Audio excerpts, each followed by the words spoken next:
네, 요한복음 13장부터는 쭉 해서 다락방 강화라고 부르고 있습니다. 주님의 긴 설교요, 유언과 같은 설교인데요. 오늘 말씀도 다락방 강화에 속합니다. 언제 이 말씀을 하셨는가 할 때에 주님의 고난주간 마지막 주간에 목요일 저녁에 세족식을 하시고 또 유월절 성만찬을 하셨습니다. 그 와중에 주님께서 전하신 말씀입니다. 그 다음에는 겟세마네 동산에 가서 기도하시고 새벽에 잡히셔서 그 다음에 십자가 지시는 데까지 계속 이어지십니다. 그러니까 이제 주님의 정말 마지막 유언과 같은 설교 말씀인 것을 알 수 있습니다. 그래서 우리가 마태, 마가, 누가, 요한을 생각해 보면은 요한복음만 이 내용을 기록하지 않았습니까? 마태, 마가, 누가에는 이 내용이 없습니다. 그러니까 우리가 또 학교에서도 공부 열심히 하는 학생들은 맨 앞에 앉아서 선생님 말씀을 다 기록하는 친구들이 있어요. 아마 요한이 그런 사람이 아니었는가, 이걸 자기가 다 기록했기 때문에 이렇게 어쩌면 이제 한 노년에 요한복음을 기록했다고 합니다. 그것을 기록으로 남겼다가 이렇게 우리에게 지금 전해준 것이 아닌가, 이런 생각을 해봅니다. 그래서 유언과 같은 이 주님의 말씀은 너무나 중요하고 우리의 신비에 꼭 새겨서 간직하고 행해야 할 정말 보배로운 말씀이라고 생각합니다. 우리가 잘 아시는 포도나무 비유입니다. 이 내용은요, 이 그대로 살펴보려고 하는데요, 주님은 참 포도나무시고 하나님 아버지는 농부시라고 이야기하고요, 제자들은 이 나뭇가지입니다. 주님이 지금 말씀하시는 바는 가지는 열매를 맺어야 한다고 하십니다. 열매 없는 가지는 제거하시겠다고 합니다. 그리고 열매 있는 가지는 열매를 더 많이 맺게 하겠다고 하십니다. 그렇게 하기 위해서 깨끗하게 하겠다고 하십니다. 그래서 초등학교 4, 5학년 때 학교 뒷마당에 포도원을 크게 해서 학교 재정에 보탠 것 같아요. 그래서 학생들 보고, 어린 학생들 보고 뭐 하라고 하냐면은 아마 3월 초인지 그렇습니다. 칼을 가지고 와서 그 포도나무 가지를 깎아내라고 합니다. 그 껍질을 벗기라고 합니다. 그래야 열매가 많이 난다고요. 아마 그런 것을 연결할 수 있을 것 같습니다. 가지를 깨끗하게 해야 열매가 많이 맺는다. 그래서 이 가지는 우리 사람들입니다. 제자들입니다. 그래서 우리를 깨끗하게 할 때 열매가 많이 맺는다는 원리를 얻을 수 있습니다. 4절을 보니까 제자들에게 너희는 내 안에 거하라, 나도 너희 안에 거하리라 이야기하시고요. 그래서 여기 늘 말씀하시던 원리가 여기 나타나 있습니다. 있는 자는 더 받을 것이요, 없는 자는 그 있는 줄로 아는 것까지 빼앗길 것이다. 주님이 늘 하신 말씀 아닙니까? 그러니까 열매를 맺는 가지는 더 많이 맺게 하기 위해서 깨끗하게 하실 것이고, 내가 너 안에, 너가 내 안에, 이렇게 연합한 자는 열매를 많이 맺겠다, 이렇게 하신 것이니까요, 더 많이 열매를 맺게 하시는 이 원리가 있습니다. 우리가 달란트 비유에서도 한 달란트 받은 자는 묻어나서 주님께서 그 열매가 없는 자는 열매를 뺏어서 5달란트가 아니라 10달란트 남긴 자에게 그것을 주셨습니다. 더 많이 가진 자에게 주시는 원리입니다. 그러므로 우리도 바라기는 우리가 열매를 맺기 시작하고 더 풍성히 맺고 그 다음에 더 많이 맺게 하시는 원리가 우리 자신과 미담교회에 있기를 간절히 소망합니다. 그래서 오늘 말씀을 보니까 우리에게 계속 연결되어 있어라, 이렇게 지금 말씀하는 겁니다. 가지가 포도나무에 붙어 있어라. 그것은 무슨 뜻입니까? 계속 기도하라, 계속 예배하라, 계속 열매를 맺어라, 계속 깨어 있어라, 계속 깨끗해져라, 계속 열심을 내라, 이 말씀인 줄로 믿는 겁니다. 5절을 보니까 포도나무의 원줄기이신 주님에게 계속 붙어있는 가지가 되어라, 그래야 열매가 많겠다. 이 연합이 깨지면 아무것도 못한다, 이렇게 이야기하셨어요. 6절을 보니까 이 연합이 깨진 사람은 말라비틀어진 가지다. 그 가지는 버려진다. 모아다가 불사른다. 얼마나 심각한 말씀입니까? 우리가 이런 처지로 떨어져서는 안 되지 않습니까? 그러므로 오늘 말씀을 꼭 신비에 새겨서 주님과 연합이 우리의 생에 다하는 날까지 깨지지 않는 이런 큰 은혜가 우리에게 필요한 줄로 믿습니다. 그런가 하면 7절을 보니까 연합한 사람은 이제 어떻게 한다고 합니까? 무엇이든지 원하는 대로 구하라, 그리하면 이루리라. 정말 약속의 말씀입니다. 그러나 분명코 이 주님의 약속은 성경 전체를 볼 때 조건적이라는 겁니다. 이 조건이 충족될 때 이렇게 이루어 주신다는 겁니다. 무엇이든지 우리가 구해서 이루려면 어떻게 해야 됩니까? 조건은 뭡니까?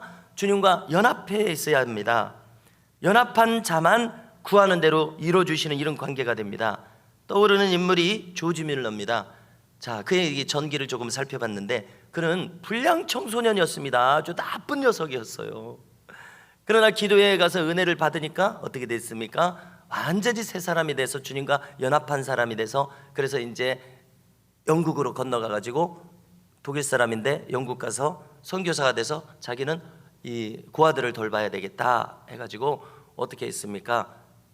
3,000명, 4,000명, 수천 명이나 되는 고아들을 아무것도 아무 물질도 없는 상태에서 매일매일 그렇게 많은 고아들을 먹일 수 있었던 것은 기도함으로 주님과 연합해서 무엇이든지 구할 때 그것을 들어주심으로 말미암아 그런 역사가 일어났습니다. 이렇게 교회 역사에 이런 본보기가 있는데요, 우리 자신도, 우리 가정도, 우리 교회도, 우리 미담교회도 주님께서 이와 같은 길로 들어오라고 오늘 이 말씀을 주시는 줄로 믿습니다. 그래서 이 조건적이에요. 연합할 때, 주 안에 머물러 있을 때. 그래서 우리 교회가 포도나무 언줄기에 꼭 붙어있는 이런 역사가 있기를 간절히 소망하는 겁니다. 8절을 보니까 열매 맺는 제자가 되라 거듭 말씀하시고요, 9절을 보니까 나의 사랑 안에 거하라, 10절을 보니까 나의 사랑 안에 거하는 조건은 계명을 지키는 것이다. 조금 더 깊이 자세히 말씀하고 계십니다. 궁금해집니다. 그 계명은 무엇인가? 그 조건, 그 계명은 무엇인가? 11절, 나도 아버지의 계명을 지켜서 그의 사랑 안에 거하고 있다. 놀라운 말씀입니다. 예수님도 그렇게 하고 있다는 거예요. 예수님도 하나님이 주신 계명에 붙어 있어서 이렇게 열매를 맺고 있다. 너희들도 그렇게 해라. 너희들도 내 안에 거하고 계명을 지켜라. 그러면 나의 사랑 안에 거해라. 그러면 열매를 많이 맺는다는 것이죠. 자, 11절은 이제 함께 찾아서 읽고자 합니다. 11절을 찾으시고요, 함께 읽습니다. 내가 이것을 너희에게 이름은 내 기쁨이 너희 안에 있어 너희 기쁨을 충만하게 하려 함이라. 아멘. 할렐루야. 이 기쁨이 우리에게 넘치기를 간절히 소망합니다. 그래서 저는 이제 이것을 읽었을 때에 이것은 주님께서 천국에서 가져온 천국의 기쁨이다 이렇게 생각해 봤습니다. 천국의 기쁨은 구김살이 없습니다. 우리는 살면서 고생이 많고 구김살이 많을 수 있는 그런 광야와 같은 삶을 살고 있는데, 주님의 기쁨은 구김살이 없을 것입니다. 그렇지 않습니까? 이 기쁨이 너희에게 있게 하겠다는 것인데요, 그래서 우리가 이렇게 연합한 자, 열매를 많이 맺는 자가 돼서 이 기쁨이 충만해서 정말 그걸 누구라고 해야 됩니까? 치매 걸리신 어르신 혹은 그 다음에 정신박약한 젊은 청소년이 있다고 해봅시다. 기쁨이 너무 넘치고 그래서 잘 먹고 건강하고 그게 이제 저 세상에 가 있어가지고요. 그러니까 우리도 이 광야와 같은 세상에서 하나님 나라에 속한 백성이 돼서 늘 충만한 기쁨이 넘치면 얼마나 좋겠습니까? 예수님께서 우리에게 주시기를 원하시고 하시기를 원하시는 것이 내 기쁨이 너희 안에 있어 너희 기쁨이 충만케 하려 함이라. 그래서 오늘 하루도 이 기쁨이 우리에게 임하기를 간절히 바랍니다. 그래서 이 충만한 기쁨 가운데 살기를 원하고요. 12절, 내 계명은 서로 사랑의 계명이라고 하십니다. 지금 주님 계명을 더 깊이 얘기하셨어요. 그래서 오늘 말씀이 이루어지려면 이 제자됨이 조건인데, 제자됨의 조건은 서로 사랑이라고 지금 이야기하셨습니다.